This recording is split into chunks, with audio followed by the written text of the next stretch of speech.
I've avoided making videos talking about Igbo unity.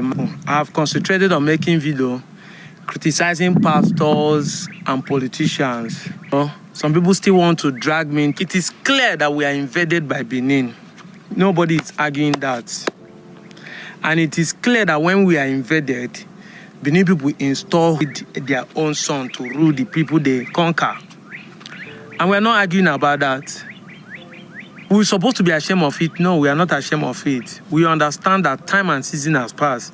They conquered us at one time and installed their king. So that picture you see could be in the past. And thank God in the post, it say the Eka king in the past, not the present.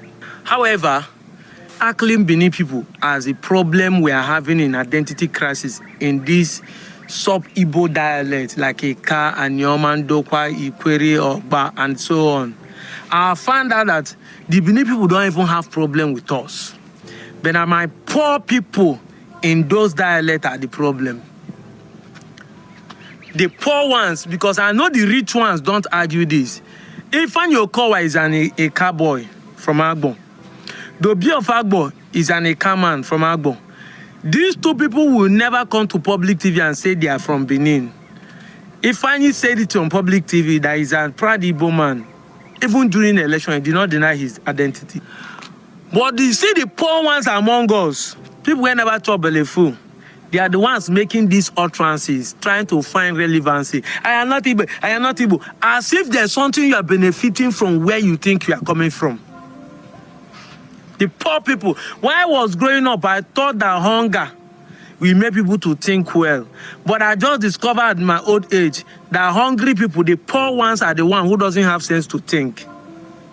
While growing up, I would say leave people to suffer. When they suffer, they will learn lesson. Nalayo, hunger na ya mate. The only thing that beats a child in presence of his mother is hunger. Hunger will make Jesus Christ of Nazareth to curse a tree where done he own. The Lord and personal Savior, hunger whole lamb, he caused a tree where done you own. This is hunger. That's why they say a hungry man is an angry man. And once you are angry, you are emotionally driven. Your sense of reasoning is gone. All these poor ones, they are the ones going up and down. I are not Igbo. We are not Igbo. Start dragging us. Did you sing Dudio Olumelu in the National Assembly say I'm a proud Igbo man? Did you see Tony Olumelu? Do you see Ned Nwoko? The rich are proud of their identity. It is the poor ones. If you see any rich, then his identity is just for political reason. Amechi did it, but now he's confessing that he's Igbo person. But the poor ones, they are Gucci. They deny their identity. I've come to understand. That's why I'm not even taking them serious again. Benin don't get problem with us. Now our own brothers get problem with us. Because it's when you eat where you can be able to make research. You can be able to study. You have internet, you cannot browse, you cannot ask questions, you can't travel, you can't read books. Every time you wake up in the morning, so when you see everything, they are everywhere. How about when Igwe died? They bury him as an Igbo man. Even this person that wrote this in, if he died, they will bury him as an Igbo man. Tell me, say they go bury us as a Benin person. They will do Igbo culture for you. But while they are alive, they will be shouting and not Igbo. How about die? With all the money he had, the billionaire, they bury him as an Igbo person. When Ohanes and Igbo visited his parents, the father denied saying no be Igbo. Thank God for the present president of Ohanes and Igbo. He went there for courtesy visit. And they sing in Igbo, say our son died. They didn't say our relation. When I go there, you go see poor people, they shout, we are not Igbo, we are not Igbo. As if there's something you are benefiting. And they are go everywhere. Beg I'm out of here, Joe. Did you hear that? That is our brother, Deputy Jesus. He is known by Deputy Jesus. He is from Delta Igbo. And can you imagine? Like I said in my earlier video, these are the people who are taking the lead on this unified Igbo.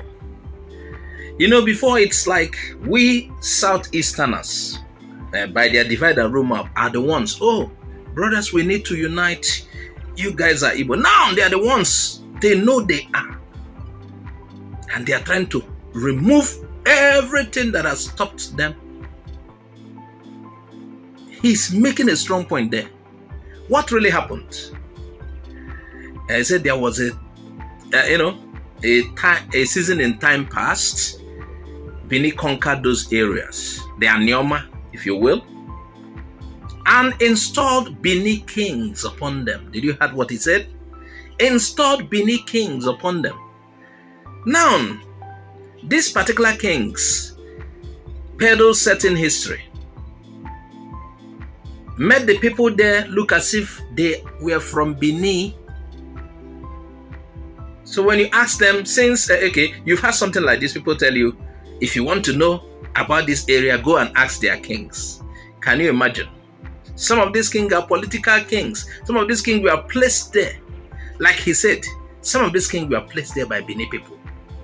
They actually, Benin people made king in their midst because Benin conquered those areas. You heard about Benin's conquest of those areas. And that is why you see some of them, spreading it that they are not relying on what the king says and left truly who they are. And that is the problem. Benin has planted it.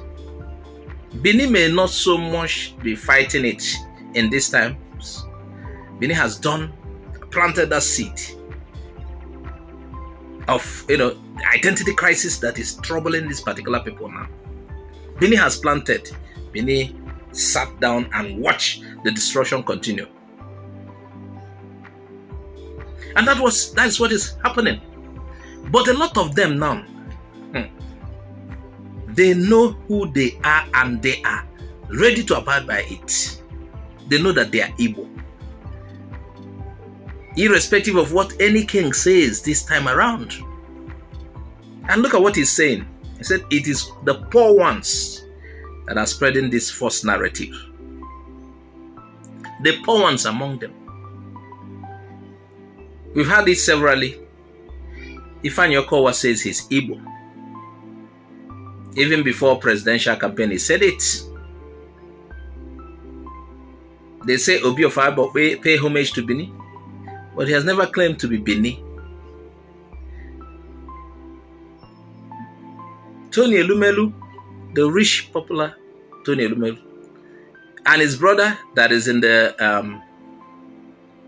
House of Representatives or so, they always let you know they are Igbo. They don't hide it. Ned Nwoko, I watched a video recently and he talked about his Igbo-ness. And he rounded up by saying, at the burial of Habat Wiwe, what happened? Our usual Mponana. I saw it, I watched the video, not because he said it too. I watched the video. We are known for that, the Mponana. All of this were done. His burial was just an Igbo burial. But the common people will tell you, we are not. Because certain people told you.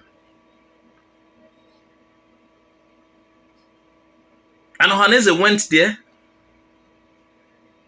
as people who went to the burial of a fellow Igbo man. Interacted in Igbo, did things in Igbo, spoke with them. Just like I myself am, some of my sisters are married to Ikwere people. We went for burial in Ikwere and we saw how things went. We were interacting in Igbo, we never spoke English to them. And they understand us and we understand them. I was the one everybody led to Ikwere during the burial because my senior brother was not around. People escorted me to Ikwere. And we interacted in Igbo language. We didn't have to, get an interpreter or speak in English so that they will understand. No.